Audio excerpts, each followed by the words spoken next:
Hey guys, in this video I am going to be talking about how to start a family-based childcare program.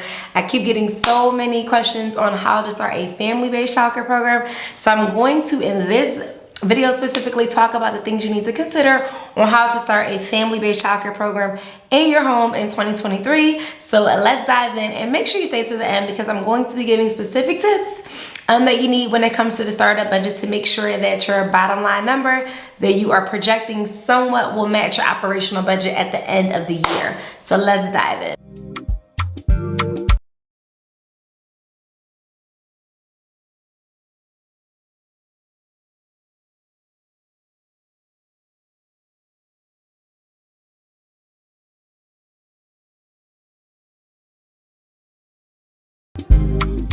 Alright, so the first thing that you want to consider when you're thinking about starting a family-based childcare program, guys, is going to be choosing a location, okay? So obviously you want to consider your home that you're already living in, or you may be considering to purchase a home by mortgage, or you may be considering to lease a home.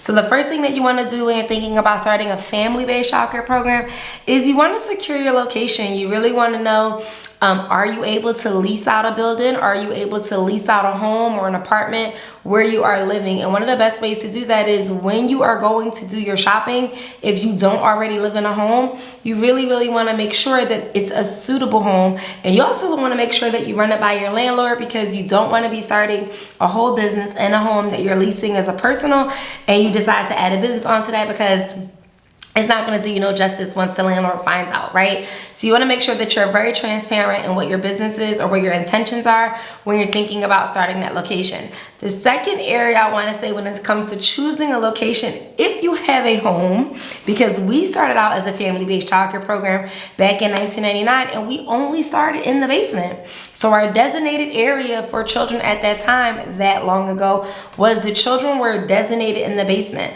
So that's where playtime was, circle time was, everything was in that basement. The bathroom was built in that basement. And at that time, basements were really allowed to serve children, at that time. So as the years went on, we were a family-based childcare program for about 7 years. So as the years went on, we went from the basement to then our living room and dining room became also a part of our childcare family home, and we kind of transitioned it in from a family-based childcare program to a group, okay? And when I say a group, it's really just based upon the certain amount of children that you're permitted. So you really want to think about your location. As a family-based childcare provider, you want to ask yourself, is this something? Yes, it's great for less overhead, but you also want to make sure that your family, your children, your husband, whoever it is that you share this personal space with is okay, that your home will turn into an ultimate center and a play-based space. So you want to make sure that you secure your location. That would be the first thing that I say. The second thing that you want to consider when you are starting your family-based childcare program is you want to do your due diligence on your research and figure out what are your state's licensing requirements. That's one of the biggest things that I always tell my students that are looking into our self-paced Childcare Startup University course, is that in our course, I teach the business of starting a childcare center or a family-based program. Your state is going to teach you your state-based regulations that you must follow and abide by in order to stay in compliance. So step number 2 would be to determine your regulations. You may say, well, where can I find that at? Go basically Google and type in family childcare homes, childcare centers in your state, okay? And everything has a .gov or .org. And the regulations are right then and there. That is what we abide by as a childcare provider myself, is those regulations. That is the Bible. That is what you go by. So you want to familiarize yourself with the family-based childcare program and what those regulations are. So when I say regulations, you want to know, do you have to have a degree? Do you have to have a CDA? How many children are permitted in that home? So like for instance, in some states, a family-based childcare home may only be allowed to have 6 children that are non-related to you, right? Or in some states, it may only be 8 children that are non-related to you. That's really important to know, because ultimately at the end of the day, based upon how many children you're permitted, that's non-related to you, not your own children, that determines your bottom line number. That determines your profit. And that determines how many areas and rooms you're going to be using in your own home as designated play space for this family-based childcare program. So you really want to make sure you do your due diligence on your state regulations. That's something that I definitely teach in the Childcare Startup course. But you want to familiarize yourself on what are the basics so you know what it is that you're working with as you're beginning to build that childcare program. Same thing when you think about regulations. How many trainings will you need to have? How many staff will you need to have? What are your hours of operation that you're going to be open? These are all things that's listed in your actual state regulations, so therefore you can make sure that you're on target. Because one of the biggest mistakes I know that family-based childcare providers make, but more importantly just childcare providers in general, is we don't do our research before we actually make the investment. And so familiarizing yourself with your state-specific regulations for a family-based provider is so important, so you know exactly what direction that you're going in. The third tip that I would say is when you're thinking about starting a family-based childcare provider, yes, you know your location, yes, you've looked into your state regulations, but you really want to familiarize yourself with the process of starting that family-based childcare program. And one of the things that I always talk about and that I always preach about is there are many agencies that you have to go through as a family-based childcare program, group, and or center, right? So I myself, even as a family-based childcare provider, when my mom initially started to build business, you still have to get license and inspection to come out. You still have to make sure that it's okay for you to even have this business in your home. You still have to go through a health inspection. It may not be to the degree and the capacity because you're at a smaller scale, but you still got to go through a health inspection when you're starting a family-based childcare program. And then last but not least, of course, you have to go through your state license and inspection. So those are things that I specifically teach in our Childcare Startup University self-paced course. And I walk you through, literally giving you tours into my own childcare facility. I walk you through how to pass those inspections, because it doesn't matter what state you're in, it doesn't matter the type of center, whether you want to go family or whether you want to go group or center or center based, you still have to go through all these different licensing agencies, right? So here's an example. In the state of Pennsylvania, when you want to start a family-based childcare program and or a center-based childcare program, you got to make sure that it's okay to be zoned and licensed, right? Meaning that it's been signed off by and your business is okay to run as a family-based childcare program. Still got to go through health assessments. So allowing them to come in and do a health inspection, meaning they're making sure that your first aid and safety kits are okay, whatever your food-based program, or how you're going to dissolve those things. Still got to go through a health inspection. And then last but not least, obviously you have to do the main state inspection. So you want to make sure you do your due diligence on what is the process, because not every state is the same, but for the most part, overall, you at least have to go through a health inspection and you at least have to go through a state inspection. And so going through a health inspection, your question may be, well, what is the equipment that I need? What are the necessary trainings or licenses and things like that that I need? So those are things that I definitely teach in our Childcare Startup University course, because I just remember being a childcare provider and starting a family-based childcare program, not purchasing specific commercialized equipment that was needed, like NSF stamp refrigerators or NSF microwaves and things like that. Also not having a designated area to prep food on, and all the signages that's needed for your fire inspection, and all the signages that's needed when you have your fire extinguishers and how we exit out the building.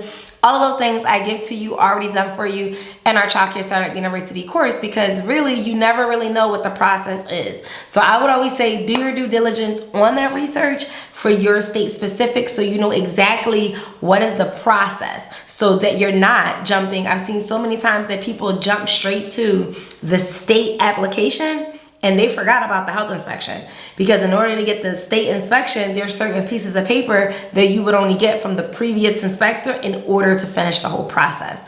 So that's why I say make sure that you educate your mind, right? All right, step number 4, guys, is going to be develop that business plan, right? So you want to make sure that you know exactly all that it entails.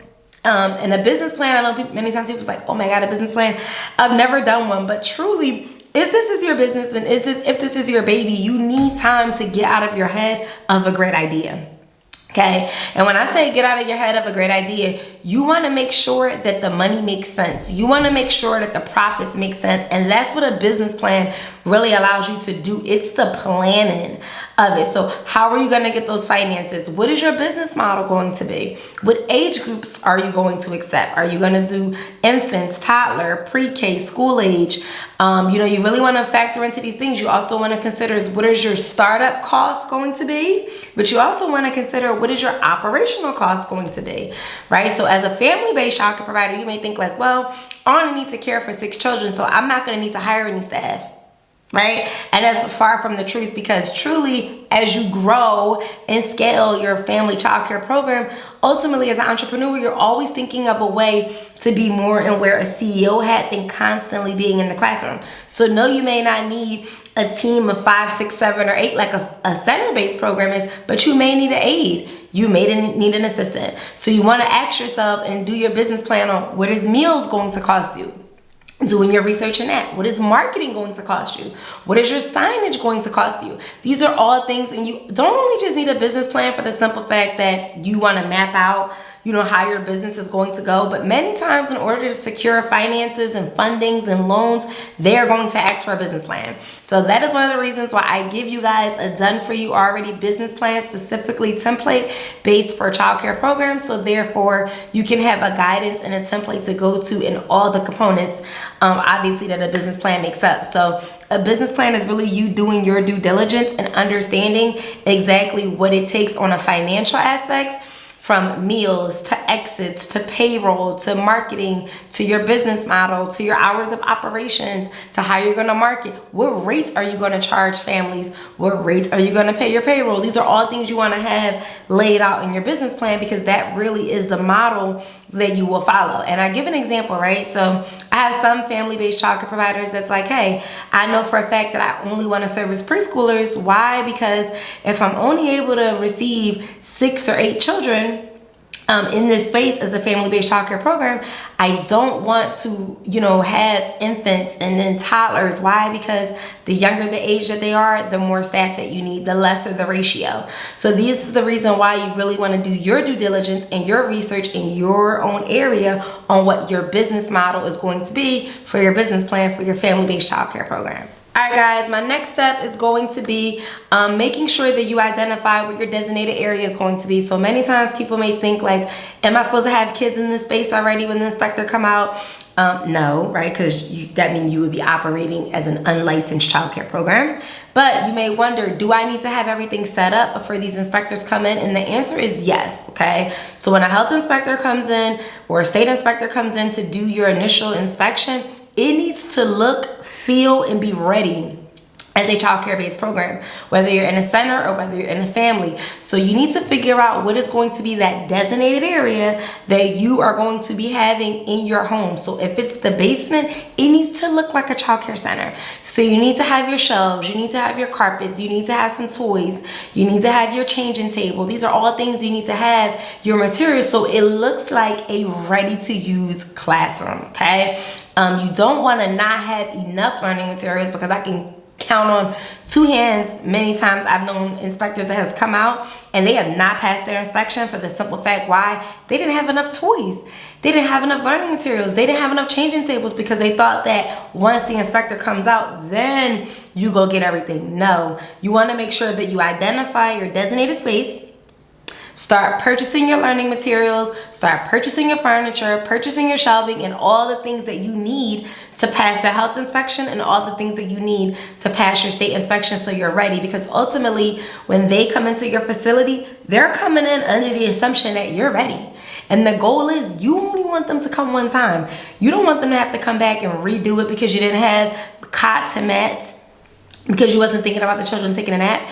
You don't want them to have to come back because you didn't have a daily schedule ready. You don't want them to have to come back because you didn't have enough toys or play materials. So these are all the things that you definitely want to make sure you do your due diligence in, and identifying your designated space, but not just identifying, actually getting it ready, okay? And that's why one of the best things that I talk about in the Childcare Startup course is I just give you guys real life tours into my own childcare facilities so you can get ideas on what is the best way to set up your learning centers, position your shelves, how to put your changing table closer to a sink because it's required by the health department, all of those great good things, okay? So that's another tip that I would give you in identifying your designated space. All right, my next tip that I'm gonna give you guys is start to get the admin paperwork ready. This is going to be important, okay? So aside from the physical, one of the things you really gotta make sure when you're starting that family-based childcare program and you're starting it out in quality, not that you're starting a babysitting service, because we are not babysitters, we are educators here, okay? Especially in our Educated Minds community, is you wanna make sure you are identifying your family handbook. Okay, that's your parent handbook. That's the do's and the don'ts, your policy. What is arrival time? What is drop-off time? What is your cutoff time? What is your tuition policy, right? What is your holiday policy? These are all things that you want to have in your family handbook. You also want to start identifying what's your emergency plan. Right? So any case of an event, if it's an emergency, how are children going to get out of the building? How are children going to get out of that facility? And then last but not least, you also want to make sure that you have, aside from your emergency plan, aside from your admin plan, you also want to make sure that you have all of your policies and procedures when it comes to marketing. If you're going to hire an aide or an assistant, you want to make sure that you have an employee handbook. These are all things that's important. You also want to make sure you gather your paperwork. So ideally, when a family comes in, what are you giving them? Are you giving them an application? Are you giving them an emergency contact form? What is your agreement when it comes to tuitions and late fees? What are the hours that you're agreeing on? These are all things that have to be in writing, because at the end of the day, if it's not in writing, then that means it's not valid. That means that it doesn't count. So you want to make sure you start to gather all of your admin paperwork, your policies and your procedures in your handbook. So therefore, when you present yourself to families, because you only get one shot, you want to make sure that you're a professional and you want to make sure that you are ready with all of your base policies and procedures for those families. And many times, sometimes inspectors will ask to see your family handbook. So you want to make sure that you have all of those documents ready.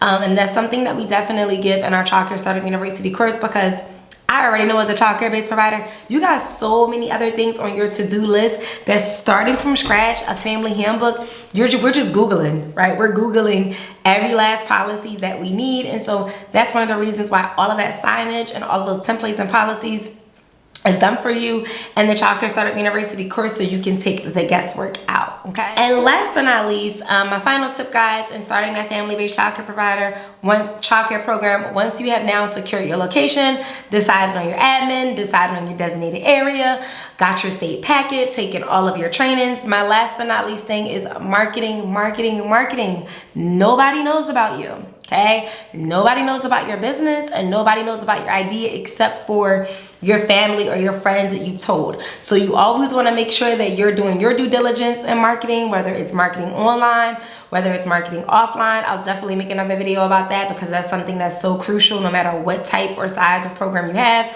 But making sure that you are marketing your childcare program to its best of ability and bringing them through that process. I think that that's one of the biggest things that I always tell like startup providers, no matter what type of childcare program, bring them through that process, bring them through the renovation process, get them excited about that, get flyers going out, have a basic landing page for your website, so that parents and families can familiarize themselves like, oh, there's a new center. You want to get them excited. You don't want it to be that you're getting ready to open and you have no calls coming in, you have no wait list, you have nothing except now, oh, I'm open.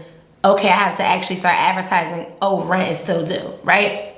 So these are things you want to talk about in that business plan and figuring out what your marketing is going to be. And last but not least, my final recommendation truly for my family-based childcare providers is you really want to make sure you treat your business as a business. I don't care what size your program is.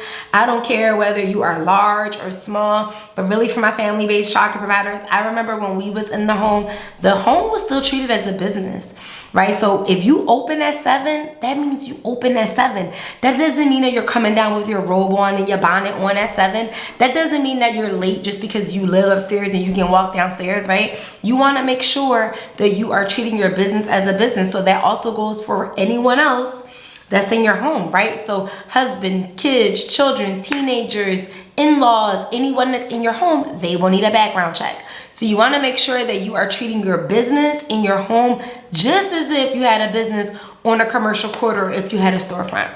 Because let me tell you something, 9 times out of 10, most family-based childcare providers, as you're growing that business, growing your business credit, getting all together, eventually your goals will be to what? You want to get a center-based childcare program. So you want to make sure that you're already developing the proper necessary professionalism, customer service, policies and procedures the first time right in your family-based childcare program, okay? So if you like this video and more where they came from, please make sure that you like, comment, leave me some comments and let me know what are some of your fears of starting a family-based childcare program. What are some things that you're considering or you're reluctant on in starting a family-based childcare program? Because ultimately, at the end of the day, this is our personal space. This is our personal home. But I will say one of my biggest recommendations is start small. Okay, we were a family-based childcare provider for 8 years before we branched out and got multiple commercial sites. Okay, so do your due diligence, do your research, make sure that you like, comment, and subscribe so you can get more of these videos where they came from. Bye guys, until next time.